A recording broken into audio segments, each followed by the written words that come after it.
Bismillahirrahmanirrahim. Assalamualaikum warahmatullahi wabarakatuh.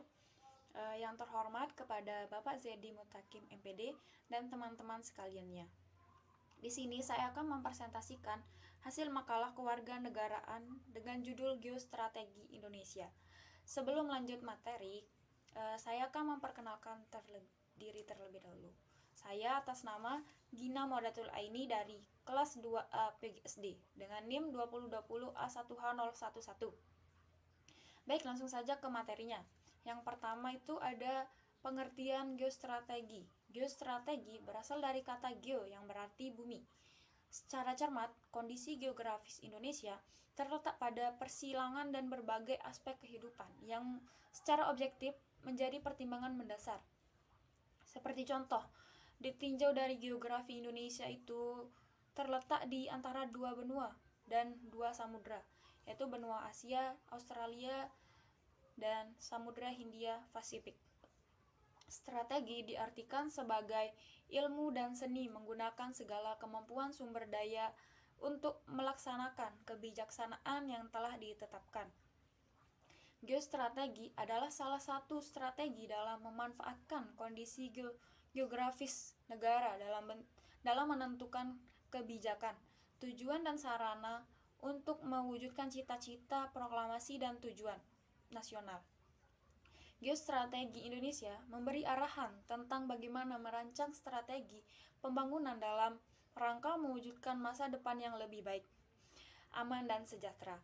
Geostrategi diartikan sebagai metode untuk mewujudkan cita-cita proklamasi, sebagaimana tercantum dalam pembukaan Undang-Undang 1945, dijelaskan setelah alinea ketiga tentang pernyataan proklamasi yang sebagai landasan fundamental geostrategi Indonesia. Geostrategi Indonesia diperlukan dan dikembangkan untuk mempertahankan integritas bangsa dan wilayah tumpah darah negara Indonesia. Mengingat kemajuan bangsa Indonesia serta sifat khas wilayah tumpah darah negara Indonesia, maka geostrategi Indonesia dirumuskan dalam bentuk ketahanan nasional. Yang kedua itu ada tujuan geostrategi Indonesia. Berbagai konsep dasar serta pengembangan geostrategi Indonesia pada dasarnya bertujuan yaitu untuk menyusun dan mengembangkan potensi kekuatan nasional baik yang berbasis pada aspek ideologi, politik, sosial, budaya, bahkan aspek-aspek alamiah.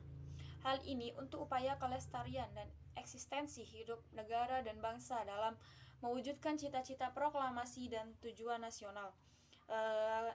Selanjutnya ada menunjang tugas pokok pemerintah Indonesia dalam menegakkan dan ketertiban, terwujudnya kesejahteraan dan kemakmuran, terus terselenggarakannya pertahanan serta terwujudnya keadilan hukum dan keadilan sosial, dan tersedianya kesempatan rakyat untuk mengaktualisasikan diri.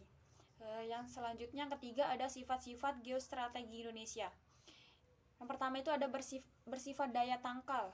Maksudnya kedudukannya itu sebagai konsepsi penangkalan geostrategi Indonesia ditujukan untuk menangkal segala bentuk ancaman, gangguan, hambatan maupun tantangan terhadap identitas, integritas, eksistensi bangsa dan negara Indonesia.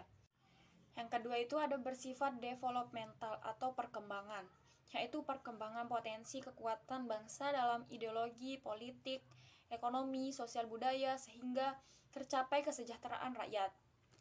Baik, lanjut. Yang keempat ada ketahanan nasional di Indonesia. Letak Kepulauan Indonesia yang strategis sejak dulu kala memberikan kemudahan sarana untuk berperan dalam peraturan hubungan antar bangsa di sekitar Indonesia. Kedatangan bangsa Eropa yang saling berebut pengaruh mulai bangsa Portugis, Belanda, Inggris, sampai bangsa Asia lainnya seperti Jepang, yang menunjukkan bahwa wilayah Nusantara banyak memberikan aspirasi kepada berbagai bangsa di dunia untuk memperebutkan dan menguasainya. Kenyataan geografis yang strategis, sejarah mulai sebelum dan sesudah Proklamasi 1945, memberikan aspirasi kepada bangsa Indonesia untuk membangun ketahanan nasional di masa kini dan masa yang akan datang. Ketangguhan dan keuletan dari SDM bangsa Indonesia, SDA yang ada serta kondisi alamiah membentuk ketahanan nasional. Mengingat geostrategi Indonesia memberikan arahan tentang bagaimana membuat strategi pembangunan guna mewujudkan masa depan yang lebih baik, lebih aman, dan sebagainya. Kondisi di mana mengandung suatu kemampuan untuk menyusun kekuatan yang dimiliki oleh bangsa Indonesia. Kekuatan ini diperlukan untuk mengatasi dan menanggulangi berbagai bentuk ancaman yang ditunjukkan terhadap berbangsa dan negara Indonesia. Yang kelima ada hakikat ketahanan nasional. Yang pertama ada ketahanan nasional bidang ideologi. Dalam kondisi ini, yang berlandaskan akan kebenaran ideologi Pancasila, serta menangkal nilai-nilai yang tidak sesuai dengan kepribadian bangsa. Yang kedua ada ketahanan nasional dalam bidang politik. Kondisi ini yang berdasarkan demokrasi Pancasila dan Undang-Undang 1945 yang menghasilkan stabilitas politik serta penerapan politik luar negeri yang bebas aktif. Yang selanjutnya ada ketahanan nasional di bidang sosial dan budaya. Pada kondisi ini yang mengandung kemampuan membentuk dan mengembangkan kehidupan sosial budaya sehingga dapat merangkal penetasi budaya asing yang tidak sesuai.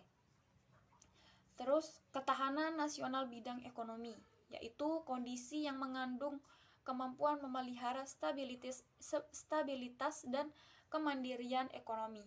Yang terakhir ada ketahanan nasional bidang pertahanan, yaitu kondisi yang membuat daya tangkal bangsa yang dilandasi kesadaran bela negara seluruh rakyat yang mengandung unsur stabilitas keamanan yang dinamis serta kemampuan mempertahankan kedaulatan negara dan menangkal segala bentuk ancaman. Mungkin itu saja yang bisa saya sampaikan, kurang lebihnya mohon maaf. Wassalamualaikum warahmatullahi wabarakatuh.